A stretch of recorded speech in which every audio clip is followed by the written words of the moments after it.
اعوذ باللہ من الشیطان الرجیم بسم اللہ الرحمن الرحیم اللہم انت السلام و منک السلام تبارکت یا ذا الجلال والاکرام۔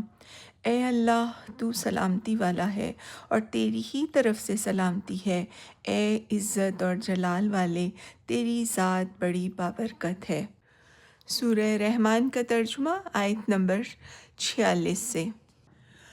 اور ہر اس شخص کے لیے جو اپنے رب کے حضور پیش ہونے کا خوف رکھتا ہو دو باغ ہیں، اپنے رب کے کن کن انعامات کو تم جھٹلاؤ گے؟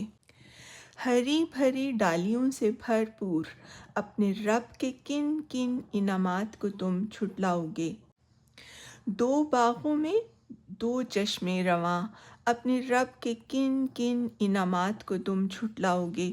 دونوں باغوں میں ہر پھل کی دو قسمیں، اپنے رب کے کن کن انعامات کو تم جھٹلاؤ گے؟ جنتی لوگ ایسے فرشوں پر تکیے لگا کے بیٹھیں گے جن کے استر دبیز ریشم کے ہوں گے، اور باغوں کی ڈالیاں پھلوں سے جھکی پڑ رہی ہوں گی۔ اپنے رب کے کن کن انعامات کو تم جھٹلاؤ گے؟ ان نعمتوں کے درمیان شرمیلی نگاہوں والیاں ہوں گی جنہیں ان جنتیوں سے پہلے کبھی کسی انسان یا جن نے نہ چھوا ہوگا۔ اپنے رب کے کن کن انعامات کو تم جھٹلاؤ گے؟ ایسی خوبصورت جیسے ہیرے اور موتی، اپنے رب کے کن کن انعامات کو تم جھٹلاؤ گے؟ نیکی کا بدلہ نیکی کے سوا اور کیا ہو سکتا ہے؟ پھر اے جن و انس، اپنے رب کے کن کن اوصاف حمیدہ کا تم انکار کرو گے؟ اور ان دو باغوں کے علاوہ دو باغ اور ہوں گے، اپنے رب کے کن کن انعامات کو تم جھٹلاؤ گے؟ گھنے سرسبز اور شاداب باغ، اپنے رب کے کن کن انعامات کو تم جھٹلاؤ گے؟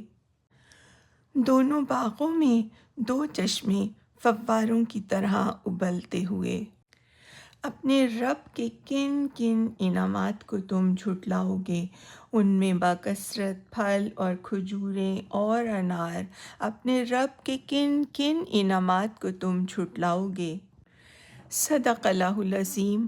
وآخر دعوانا ان الحمد للہ رب العالمین وسلام علی المرسلین۔ ویڈیو کو لائک اور شیئر ضرور کریں۔ جزاک اللہ من خیر۔